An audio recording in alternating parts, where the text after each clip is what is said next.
Hello, welcome to the tutorial. Today we're going to cover squad depth and we're going to show you how to get the most out of this screen.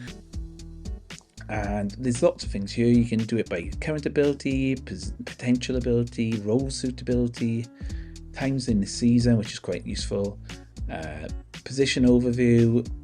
Let's just show you this. And you can do a position overview in potential ability as well. Okay. Which will tell you that in the best 11, this is who should be playing. And like I say, Edison then is a 3-star goalkeeper, he's ready to fight. See, it's a little bit buggy when it says that, because you know he's a 4.5-star goalkeeper. He is not 3-star. So just bear that in mind. Your overall view, you've had a look at that. We're now going to do what I like to do, which is sort this out. So we've got Edison and Ortega, 2 goalkeepers. We're not going to take either out.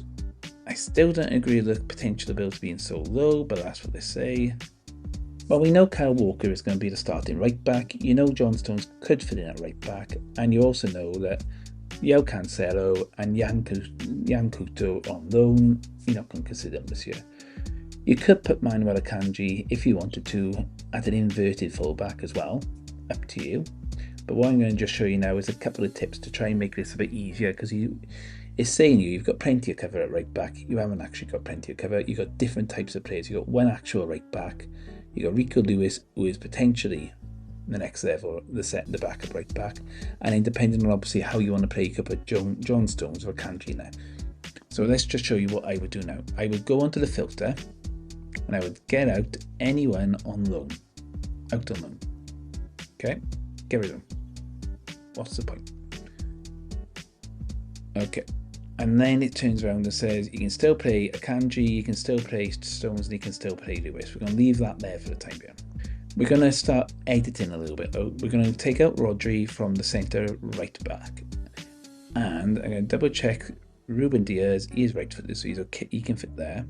But I'm going to take out Nathan Ake because he's left footed centre back. And Josko Gvardiol because we're not too interested in that. And at the moment in time, Kyle Walker, we're not interested in having him at right back, centre back in the 4-4-2, 4-2-3-1. We're going to go into the centre left back on the left hand side. We're going to take Rodri out. We're going to take Kyle Walker out. We're going to take John Stones out because he's right footed. And we're just going to leave the left footed centre pairings in place and Ruben Diaz because we think he's going to be the second best choice. I'm also going to take Diaz then out of this one, just so we've got it nice and clean. There you go. So what you can see, what I'm trying to do here now is consider we've got John Stones and Diaz as the starting pairing. We've got Ake and Gvardiol at left centre back and Akanji at right centre back. So we know technically we've got cover there of one player per position. When it comes to defenders left, I'm going to do the same thing. Now, technically, Bernardo Silva can play there. That is not disputing that. What we're going to try and do is take out Rico Lewis and Akanji because there's no point. And we're going to leave Ake. I'm not bothered about Bernardo Silva at the moment in time. We're just going to leave them as the left back options. And I'm going to go through now. I'm going to take out Kevin De Bruyne as a DLP because I'm not going to play him there.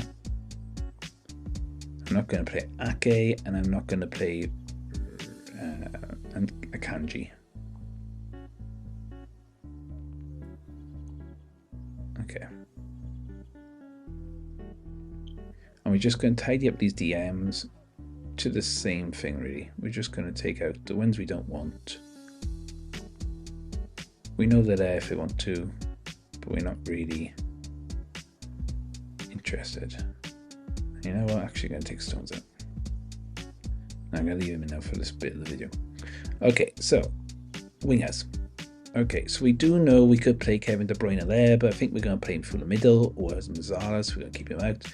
We're going to put Grealish there, Doku there. We're going to take Nunes out, and we're going to take Sergio Gomez out because, well, no point. And we're just going to do this all nice and tidy.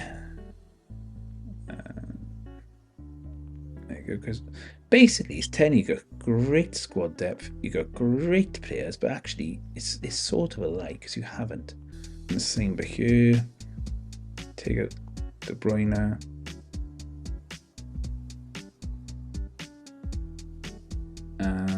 We're going to do the same here. We're going to take De Bruyne out at false 9. Take out Doku. I think we may leave Phil Foden in. But that is actually a better squad depth. Because it's still saying you got all these players in, but actually you haven't. Actually, that is a more realistic thing. Now, in PC, you have a squad plan. We don't have squad planners in Football Manager. What we have Football Manager console, all we do is just write it down on a piece of paper. So you can do this on a piece of paper, and literally all you would do, if you haven't done this before, this is how we used to do it before squad planners, everything for years. You basically write down your formation like this, and literally list down every player you've got. And then all you would do is go into them and check when a contract expires, for example, and say, okay, he's on until 27. So you go, okay, I've got good squad depth there. I don't have to worry about anyone there. What we also would do on this one is, because obviously we've got hide future transfers in, and we've got hide future transfers out. If you want to have a look who's coming in the summer, you could do that. You could include them. That's not a problem. And you could also hide unavailable players because they're injured.